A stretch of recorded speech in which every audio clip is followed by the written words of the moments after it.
Trump's trade war, a disaster. David Abrams argues it exposed a shocking truth about the WTO. It was a failing system. But was Trump's aggressive shock therapy the cure or the final blow? Prepare for a controversial take. Trump put tariffs on things coming into the U.S., especially from China. He wanted to protect American jobs and businesses.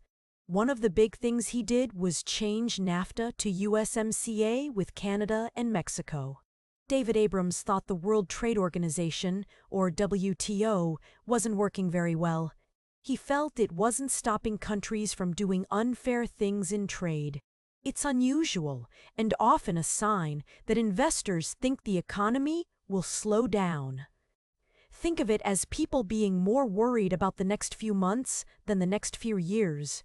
Tariffs on goods from countries like China, Mexico, and Canada impact many industries. Farmers could face tariffs on their exports, hurting their income.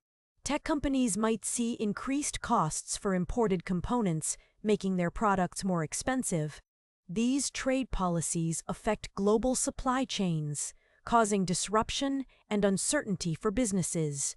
These investment decisions involved careful risk management, considering the political risk and regulatory environment.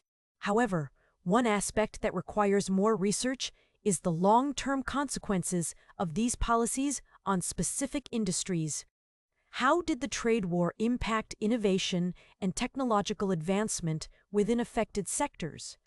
What were the unintended effects on small and medium-sized businesses? Further investigation into these areas would offer a more complete picture. If you found this analysis insightful, like and share this video. Subscribe to our channel for more in-depth financial analysis and investment strategies. This can escalate into a cycle of protectionism that harms everyone involved. International trade becomes more difficult, businesses suffer, and the global economy becomes more vulnerable. While some argue that tariffs protect domestic jobs and industries, Burry's analysis would likely suggest that the long-term consequences can be negative. And what does this mean for the future of trade negotiations and international relations? This situation exposes how intertwined business, politics, and social media have become. It makes you wonder about the role of public opinion in shaping economic policy. Was it economic analysis, political pressure, or the fear of a tweet that caused this apparent policy reversal? It's a bizarre situation.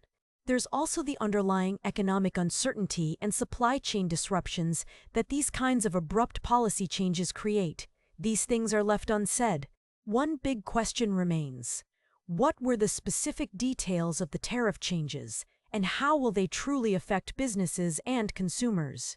Also, what was the actual process of communication between the White House and Tesla? These are questions we haven't answered in this video. If you enjoyed this dive into the wild world of politics, business, and Twitter feuds, don't forget to like, share, and subscribe to keep watching amazing videos like this.